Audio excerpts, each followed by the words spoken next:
And welcome to another edition of Completely Unoriginal right here at DakotaBroadcasting.com. I'm Adam St. Paul. Kirk Campbell here, as usual. And we have another guest in studio, and that is Tony Zerr himself. Yay! Usually he joins us over the phone, but he managed to make the trip up to Aberdeen this time. How's it going, Tony? Pretty good. Good to be here. Thank you for taking the time to come up to Aberdeen. Hopefully we can make this more often than not nowadays. But either way, there's not a ton of real, hard-hitting news in the movie world. We ragged on Terminator Genesis, which is continuing to get bad reviews last week. We talked about the new Spider-Man casting. Thor's the Dark World's director came out and said what a horrible experience he had working for Marvel, but that's nothing new. No. Because they're just going to force you to make the movie that they want.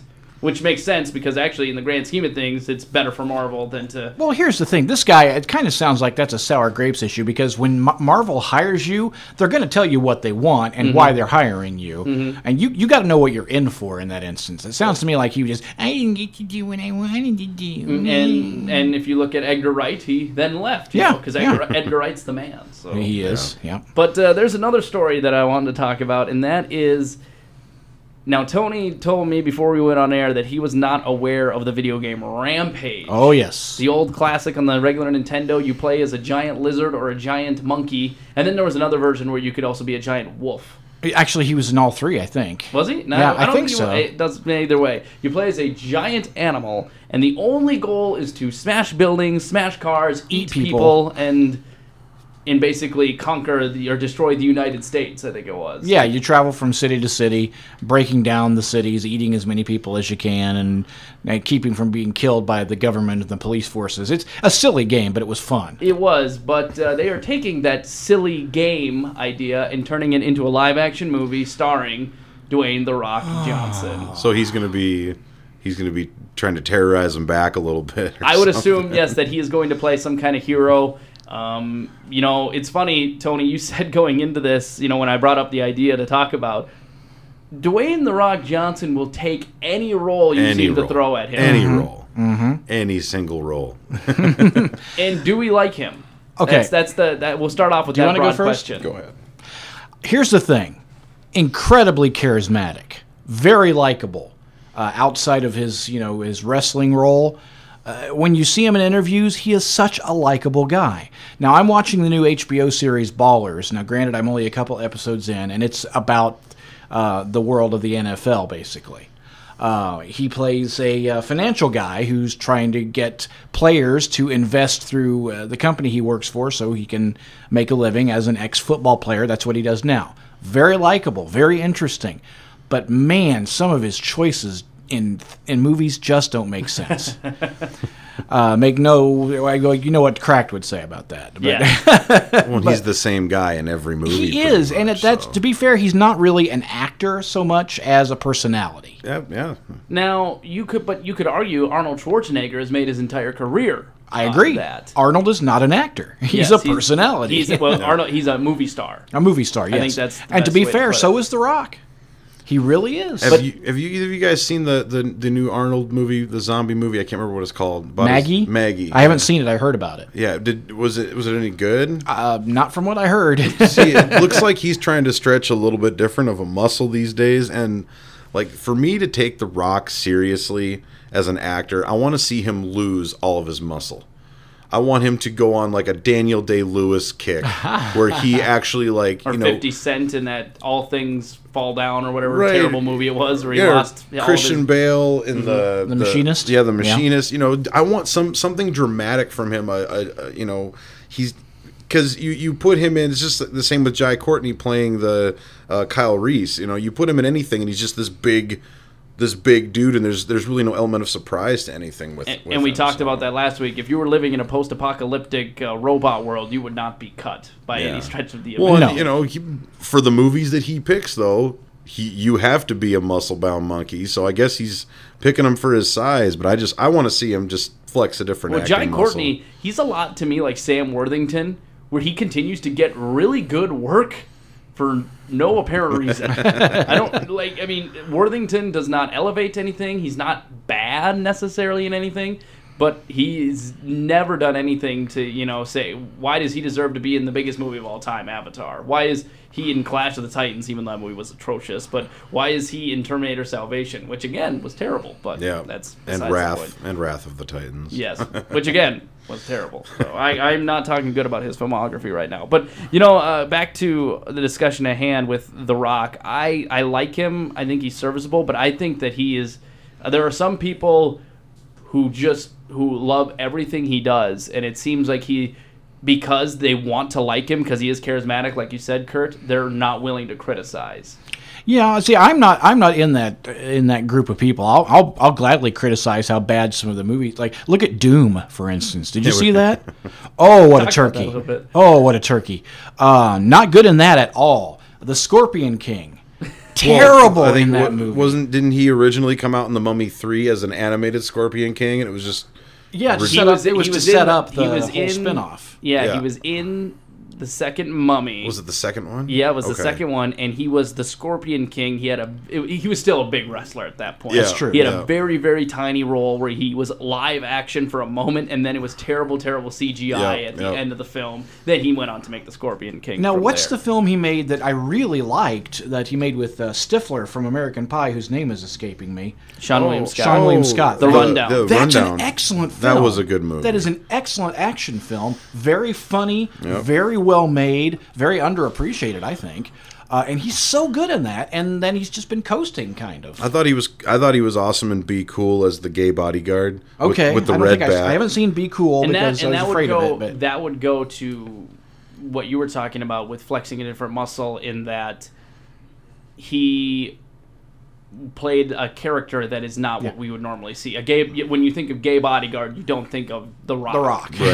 Right. And he can do comedy. He's got the ability to do comedy. Mm-hmm. He's a funny guy. Well, you have two huge action stars. You have Vin Diesel, who has kind of been...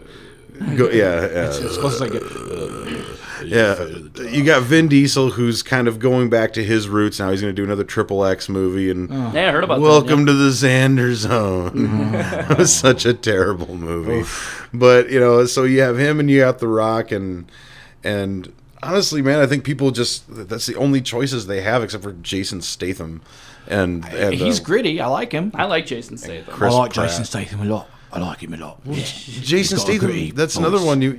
Have you ever seen him do any other role besides Jason Statham? No, he always plays Jason Statham. The only time that you can ever say that he was actually even a little bit different than the Transporter was Snatch.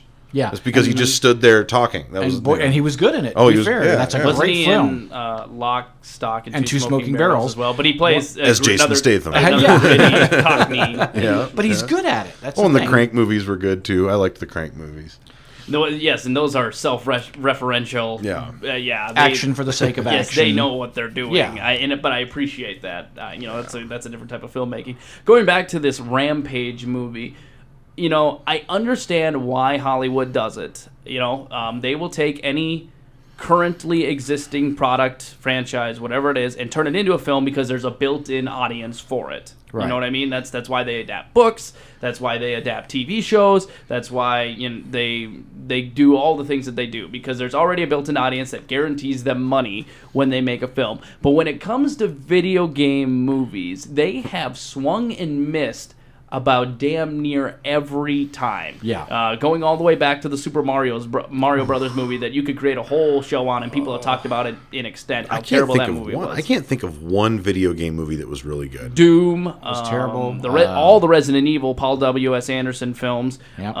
There's more that off the top of my head I'm trying to think. The Resident Evil movies were good up until about the third one, because in my eyes, like zombie movies, the best zombie movies are the ones where it's, the ordinary people put in this extraordinary situation. And after 2 Resident Evil, it seemed to me like, oh, they're in trouble. Oh, well, Alice is going to come in and and kick some butt and save the day, and that's how all of them went after that. I forgot to go back. I forgot to mention all of Uwe Boll's. All of his House of the Dead, DOA, Rampage and all. Postal. The other Rampage. Postal. Movie. And now that's one big reason why why video game movies have floundered so bad. But big budget studio video game movies have not worked. And why is that? Is it you can't translate? Well, I was gonna say now. Trying to translate Mario into a cohesive story. It's a simple one. You got to save the princess. And then you go through all these zany worlds and mushrooms and things like that. Rampage is another one. You're a giant radioactive or mutated monster and you're smashing cities and everything like that. That to me seems like such a loopy and easy premise that how are you going to create characters from that and how are you going to create a decent movie out of that? It just seems like you're begging for trouble.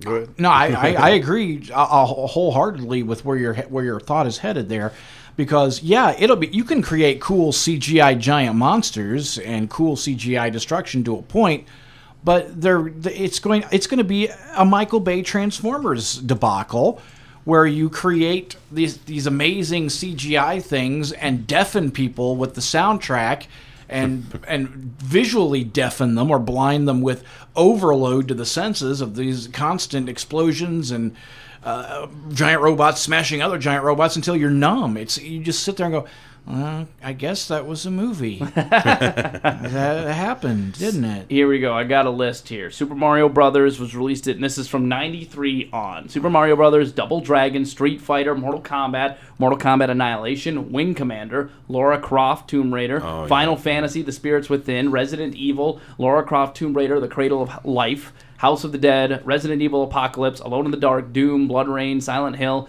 DOA, Postal, Resident Evil, Hitman, In the Name of the King, A Dungeon Siege Tale, Max Payne. Oh my gosh. Wow, there are a lot of them. Yeah. And there are actually, by the looks of it, a number of films in the works as well. An Assassin's Creed film, a Metal Gear film, Sonic the Hedgehog film. We're also forgetting the big World of Warcraft movie that Dwayne Jones, who directed Moon, that'll be interesting. has been putting together the past few years. Yeah. You'll probably hear more about it at a Comic-Con. Yeah. Well, Silent Hill wasn't too bad. That was an alright And to be fair, movie. the first Lara Croft film, not awful.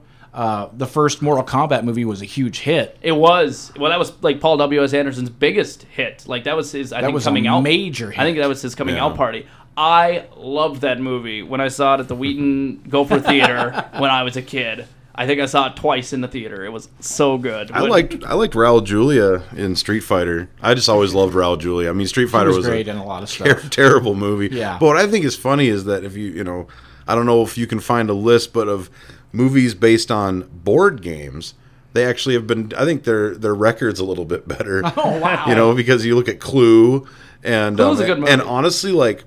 You guys might roll your eyes at me, but Battleship was not terrible. It just didn't do anything in the theater. I mean, there was some really terrible acting in that movie and everything. Rihanna but shouldn't have been given out. right. But I mean, I don't know. Battleship was one of my turn your brain off and just have fun with this movie. I didn't bother. No, I didn't bother to see it in the theater. I saw clips and I'm like, I can't. It did look like Transformers, and I've read reviews on it and stuff.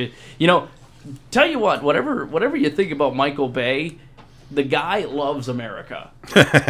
In every one of his movies, you got the American flags placed several different places, everywhere. And at the end of Battleship, doesn't like the old Army vets come in to save the day? Well, their ship gets blown up, and they're in this like big force field that surrounds all of Hawaii and everything, and the only other ship that they have is an old school battleship, and they're like, well, we don't know how to run this thing, and so they get the old guys up there. Exactly. So yeah, it's funny, and it's just like it's corny and cheesy, but like that, I could see you getting excited for that. Well, you know what it's I just mean? one of those, a person getting excited. It's just one of those movies that it was just kind of like, well, it wasn't absolutely terrible. I mean, Rihanna won some Razzies for it, and I think that movie pretty much all around got some good Razzies, but I don't know. I want to see him. I want to see him do a good Max Payne movie.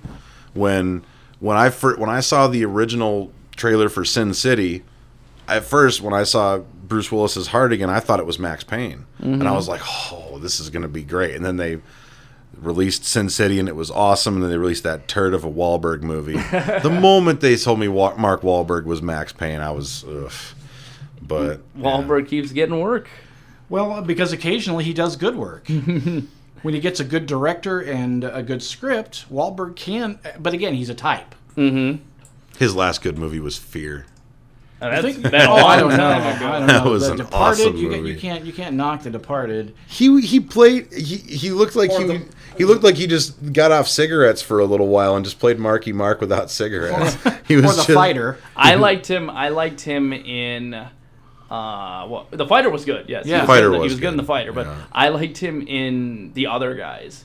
See, that was funny too. Yeah, He was very funny. I thought he was very funny. he was in kind that. of against type too. Well, he was. I think if anything, he was poking fun at himself with this over serious, tough guy, and then he has the soft side where he does ballet and stuff. And Will like Ferrell that. made him look good. To be That fair, might be too, true too. So. Yes. Yeah, and I think he was in a movie that it never seems to get a lot of credit, but I always liked it. Was Three Kings That's an excellent movie. with David George O. Russell. Clooney. Yeah, that was a really good movie. You don't hear about Really that movie good. too David O. much. Russell punched everyone on the set of that film. He punches people a lot, from what I hear. So. Good. So, we're kind of running out of time here, and I just want to touch on this a little bit because I was just thinking about it when we were talking. It's not a video game franchise, but it kind of could be, I guess. It's kind of one in the classic sense just because the story's been done to death and everything. And they have recently released the name for Independence Day 2. Independence Day Resurgence.